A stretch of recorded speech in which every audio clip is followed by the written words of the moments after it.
విగ్రహ ధ్వంసాలు కానివ్వండి, లేకపోతే రథాలు తగలబడితే మీరు గమనించుంటే సార్, అప్పట్లో మంత్రిగా ఉన్న కొడాల నాని గారు అయితే హనుమంతుడు వచ్చి మీకు చెప్పుకున్నాడా, ఆయన చేయి తగిపోయిందని మీకు చెప్పాడా అని మాట్లాడే పరిస్థితి. అంటే ఏంటి సార్, వాళ్ళకి భయం కానీ భక్తి కానీ అట్లాంటివి ఏమి లేకంటారా? భయం లేని మాట వాస్తవం, భక్తి లేదు. కాకపోతే భయం లేకపోయినా కూడా శిక్ష అనుభవిస్తున్నారు ఇవాళ. కొడాల నాని పరిస్థితి చూశారు కదా, వీళ్ళ ఇంట్లో నుంచి బయటకు కూడా వచ్చి నేను బతికే ఉన్నానని చెప్పుకునే పరిస్థితి ఉంది. చచ్చిపోయాడో బతికాడో కూడా అర్థం కావట్లేదు. అది అంత భయపడి వస్తున్నారు. భగవంతుడికి భయపడి తాము చేసిన తప్పులకి ఇవాళ భయపడి వస్తున్నారు. అట్లాంటి వాళ్ళు చాలా మంది ఉన్నారు. వాళ్ళందరికీ ఈ రోజున తగిన శాస్తి జరుగుతుందని ప్రజలు బుద్ధి చెప్పారు. భగవంతుడు కూడా వాళ్ళని శిక్షిస్తాడండి.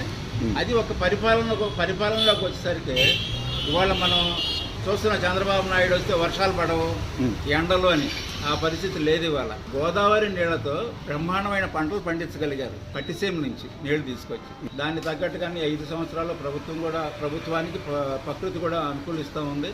పరిపాలన బ్రహ్మాండంగా ఉందండి. ఇవాళ భక్తులు కూడా ఏదైనా కానీ ఒక ప్రజలు తమ సంతోషాన్ని కానీ భక్తిభావాన్ని కానీ స్వేచ్ఛగా వెల్లడించగలిగే పరిస్థితులు ఈ రోజున ఆంధ్రప్రదేశ్ రాష్ట్రంలో ఉన్నాయి.